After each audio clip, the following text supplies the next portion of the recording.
Hi,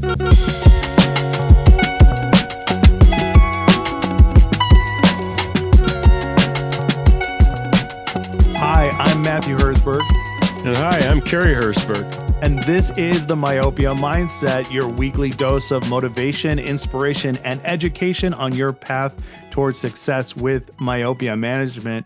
And Cary, for this week, I wanted to talk about this idea of Ortho-K is easy, because I have seen this so much in my time in this industry, and I'm kind of confused by this idea. We've seen a lot of different Ortho-K products come out, and we've seen a lot of them be positioned as this is Ortho-K easy.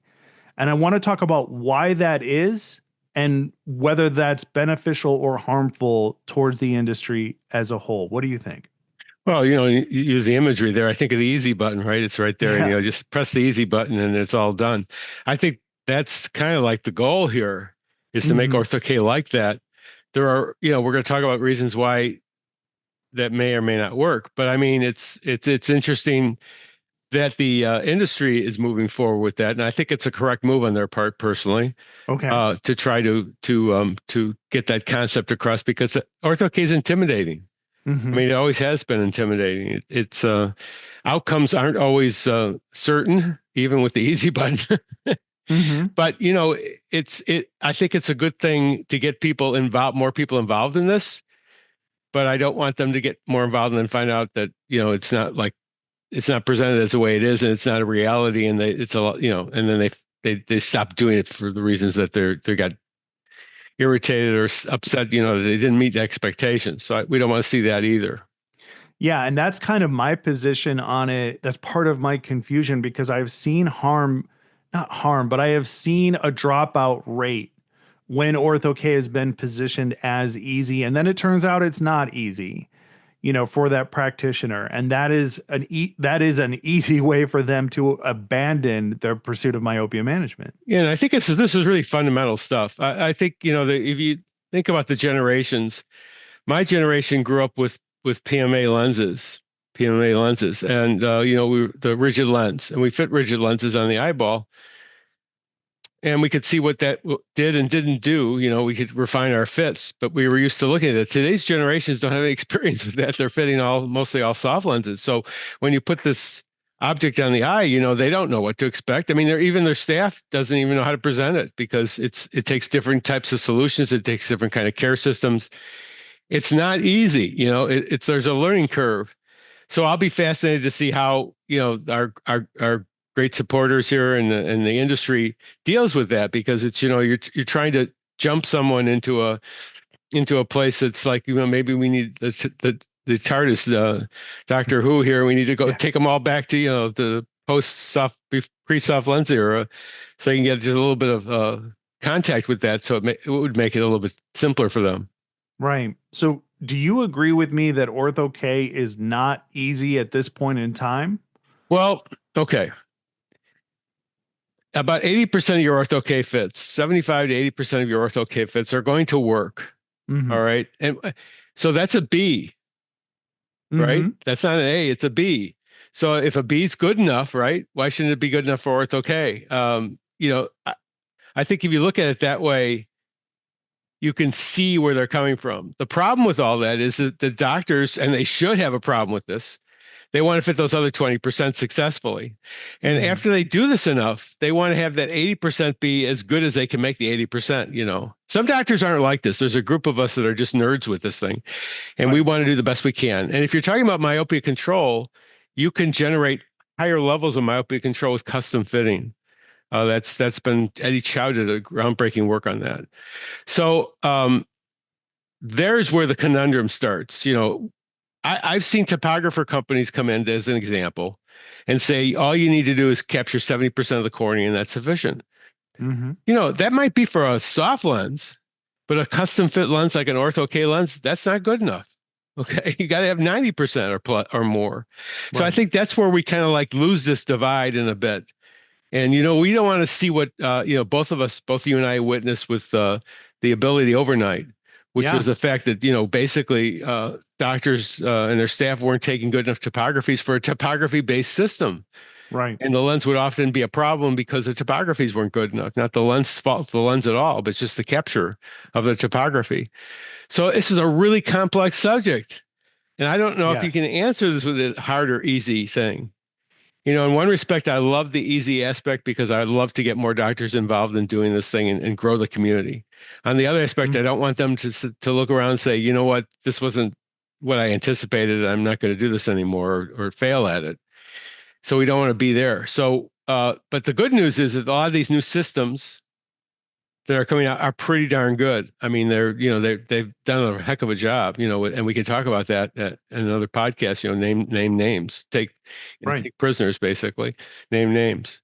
So that's where I have, that's where I have my problem with this is basically, we have a subject like Ortho-K, which intuitively is not easy because you're dealing with doctors, ECPs that have not been educated in fitting rigid lenses and have no clue. One of the greatest fun times I have is with doctors that start to grow in this, and you can teach them how to get better at it. I mean, that's really a lot of fun because then they can, that's like you see the light bulb go on, right? And they said, you can do this, but you can do so much more with it. We both have had experience with watching doctors run with it. And a lot of those doctors are a who's who now, where people go to for information. They started out with giving them this little carrot that they ran with, and watching them grow. So I think that's one of the most awesome things that I enjoy from working with doctors. That's a great point. You and I have been around long enough to be a part of the, not a part of it, but be able to view the origin stories for a lot of these docs who are big names now or are rising stars. Yeah. And, I think that ultimately that's what this podcast is trying to produce. That's what I want us to do. That's the inspiration part of it. We have been maybe I should say we have been a part of it, through Vision by Design, the AAOMC, and then in your case specifically being directly involved in the what would be the formation years of a budding orthokeratologist. You've contributed to the careers of so many who cite you as a direct, part of their success. So, but I want to go back to when you mentioned ability overnight, because, I worked as a clinical sales consultant with Johnson & Johnson for 2 years with the Ability Overnight lens. That is a lens that had a 90 to 95% first fit success rate.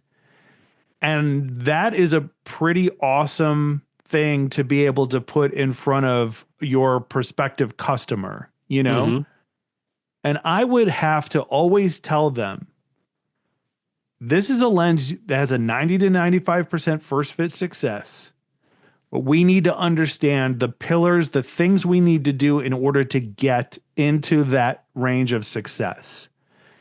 And it's all the things we know, right? Immaculate topography, diameter, all of these essential Ortho-K things that will improve your success no matter what lens you're using. You do these things correctly, your success goes up no matter what, in my opinion. And the other thing is that I had two groups of customers, I had accounts where they were like, Ability Overnight's my go-to lens. Why? Because it always works, right?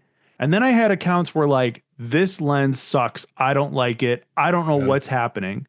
And if I were to put these two categories next to each other, 90% of the time, the accounts that were successful with it were doing the things that we outlined, and the others were not. And that was the clear differentiator between success with that lens. And I don't call any of that easy. No. And the thing too is I really love the concept. And I love the concept a lot of these new designs that are coming about.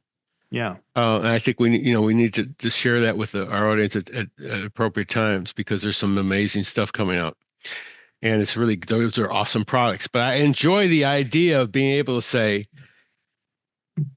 with this software, you can become, you can be fitting lenses that usually what happened in the past was many of us doctors have a learning curve. We had to learn how to do this. If you use this software properly, this will turn out a lens like that, and you skip the experience part. Okay. But where we're fundamentally running into a problem here is some aspects that are not easy to apply. Okay. Like taking a correct topography is an art, a skill that has to be, I mean, we had the benefit of having, my wife and your mom, who's one of the most skilled topography people on the planet, taking topographies for us. I mean, how easy is that? I could just walk in there and I remember when I first got a hold of Ability, when we first came on board with that, and we cleaned that thing up and, made that even so much more effective. And I was getting that kind of 95% success rate, but I was doing it with pristine topographies that were capturing close to 100% of captured data on the cornea. Yeah, and you were also doing it with a fundamental understanding of Jessen Factor. I mean, that needs to be vocalized. Like, the accounts that didn't understand Jessen Factor were part of that group that were not seeing success. I can show you, in my opinion. Yes, I can show you. I was just online at World Optometry Day in India, at a nice audience, and I showed them what happens when your diameter's off and what happens when your curves are off. You're not on alignment.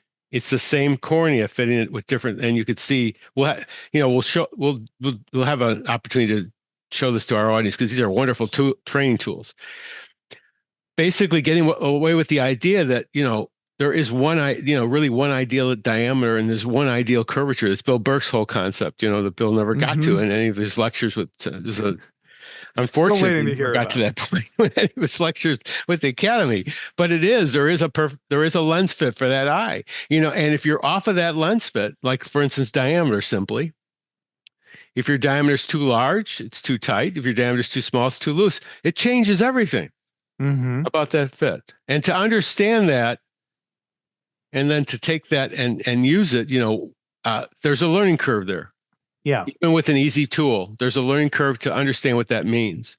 And you could underfit a diameter and you could do this or that with it. And it may even work, but it's not ideal. It's not where you should be, so you can't skip steps.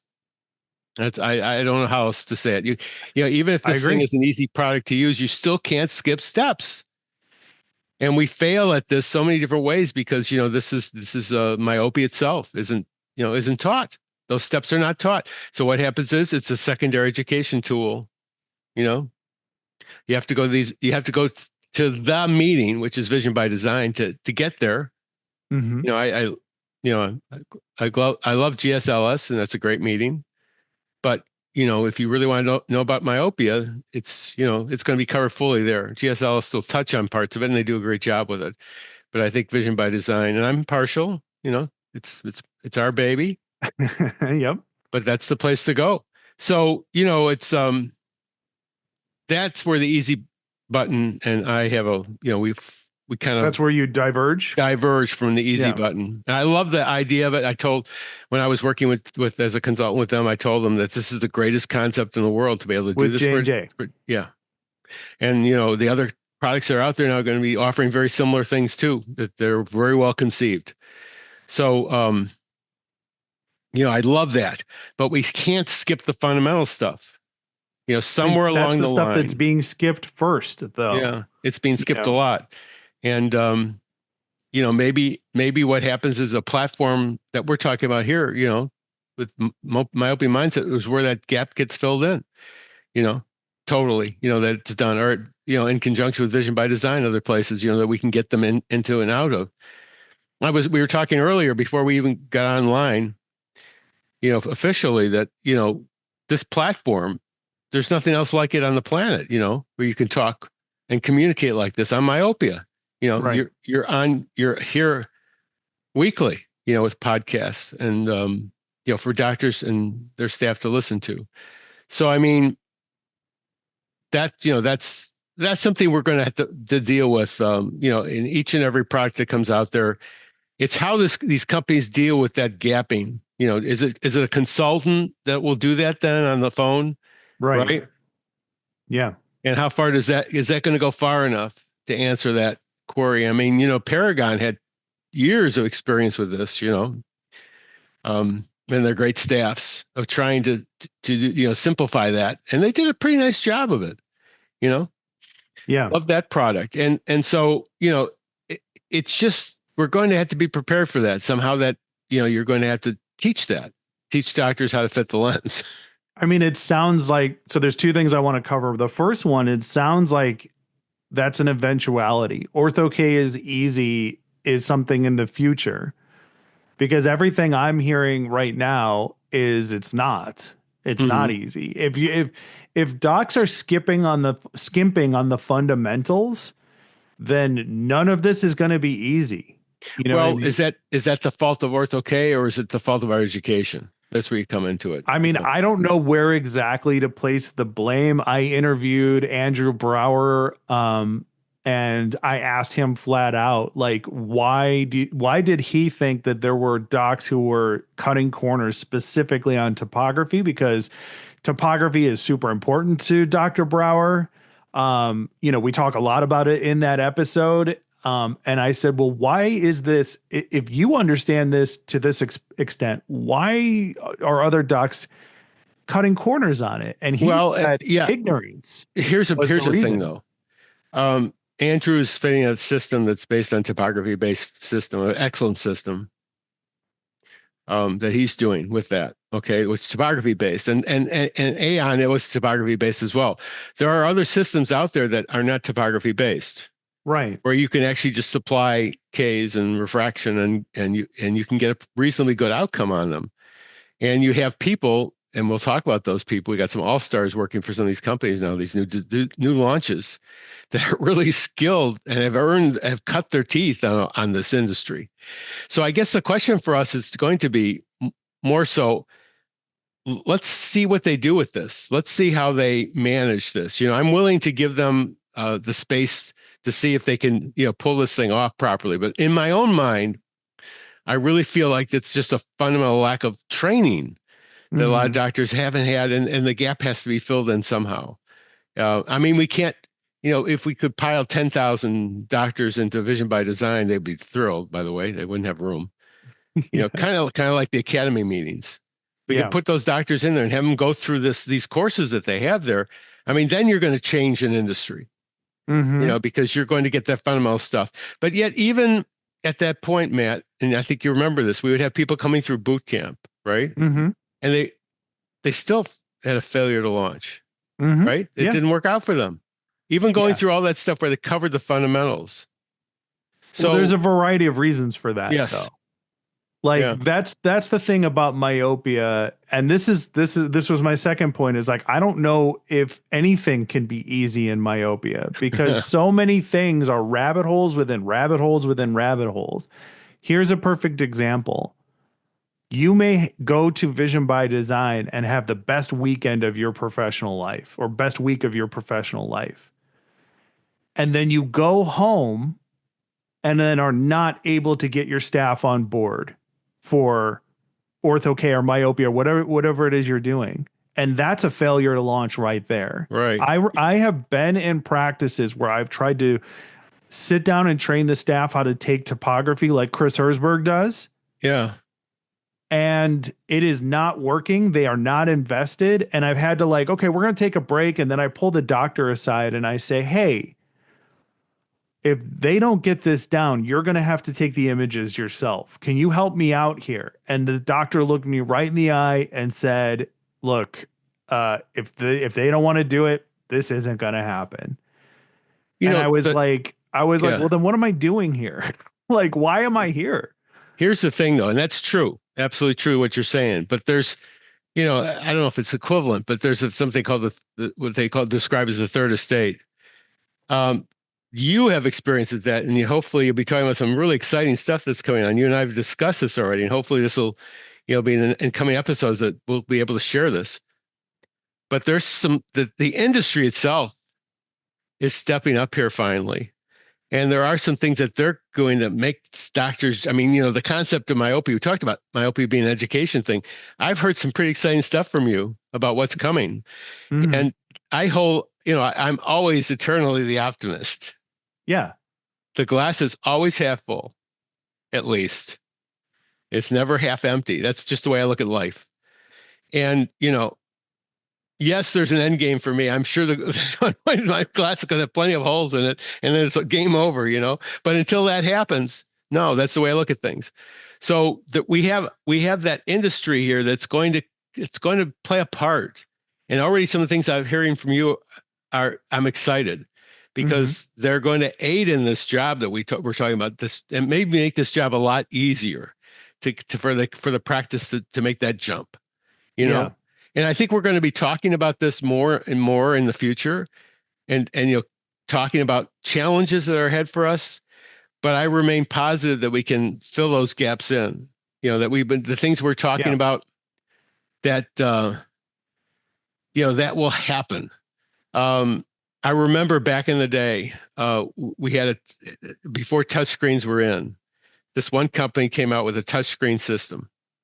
Okay, and so the patient would come in and do a questionnaire before we took them into the office. This was really an exciting product. And so they would ask vocational questions. They'd ask all these other things of them, and we would use that to fit second and third pairs of glasses, multiple pairs of contact lenses. Everything you could think of. It was a great driving force for that, but it never took off. Okay, the company couldn't make enough money at it, and they went out of business. And it was like it just died.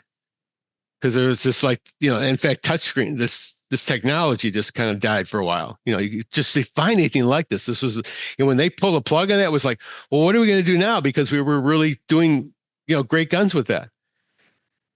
That's what happens. We take these giant steps forward, but then we take a step or two back again, and have to regroup again to take that. But I think we're ready now to take a giant leap. Yeah. And I'm interested and excited for these new Ortho-K products that are coming out that we'll definitely talk about. I think the companies that are coming out with them are doing a tremendous job with it, and I think they've positioned them well. And I think we're going to have some exciting news, for these products and things like that coming forward. So the reason why this podcast exists is in part to help with that. This is part of the whole equation of making this happen in the myopia field. So I think the reason why this podcast exists is because I've had the benefit of having these kind of conversations, not just with Cary, but with all sorts of people in the industry. And it helped me find my passion and inspired me to go on and do great things in this industry. It inspired me to make Vision by Design the best meeting it could possibly be, instead of just another meeting in eye care. When I was going into practices, I used the essential knowledge that I got working in Cary's practice, but also my exposure to the most successful orthokeratologists in the world in order to try to help add that element. And I was like, if people could just hear these same kinds of conversations, if we could have these debates, if we could talk about these things in the way that I'm used to, if everybody could get the benefit of that, would that improve? Would that raise the bar for everybody? Yeah. It took me about 10 minutes on World Optometry Day to get the idea of correct diameter and correct profile. Yeah. Just a couple slides demonstrated, and they got the concept right like that. The ECPs listening from India. That's what the kind of a thing is. It's like, we talked about it. What's the difference? Why does this happen to people? If they talk to me or come in contact with us, they all of a sudden, it changes their whole life. It's because, right? That's what we do. We change the dynamic. So that's what I'm hoping to see that happen across the board with myopia. But yes, getting back to this, it isn't easy really, but it's what we do about that will make all the difference. Right. Yeah, I mean, my wife runs marathons, okay? And I have been studying the way that she trains and runs marathons. And I have been using that as part of how I consult, because I think that there are parallels between developing a myopia management practice and running marathons, Or You know what it is, though? It's that discipline that you're talking about. Absolutely. Exactly. Yeah. That's one of it. That's one of the elements. Yeah. And everybody has that discipline. That's why we should post that thing about the workout routines and myopia. Yes, I agree. You construct your time and organize your time in a disciplined fashion if you want to accomplish a goal. Right. And you have to do the same thing in myopia to make that work as well. Yeah, I mean, but if she was on this podcast with us and I asked her, would you ever tell anybody that running a marathon is easy? And she would be like, absolutely not. I would never tell anybody that running a marathon is easy. And I feel like, that makes me wonder, because you are the glass half full person. You are default positive. And I am like one stage separated from that. I start negative, and then I say, how do we get to positive? Okay. Like positive is where we need to be. I'll give you that right now. How do we get there? I'll give you that right now. They're teaching what they're coming out with here is teaching how to run a 5K. Okay. That's what they're doing right now. And they're hoping that after you learn how to do the 5K, you'll do a 10K. Well, and you'll go on from there. If you're interested in getting the rest of the episode, consider becoming a paid supporter of the Myopia Mindset. In addition to an extended version of this episode and every other episode that we do, you'll also get access to exclusive monthly bonus episodes of the Myopia Mindset. And I know you're interested. You've made it this far. You can do so on our Substack, myopiamindset.substack.com. I'll see you at the next one.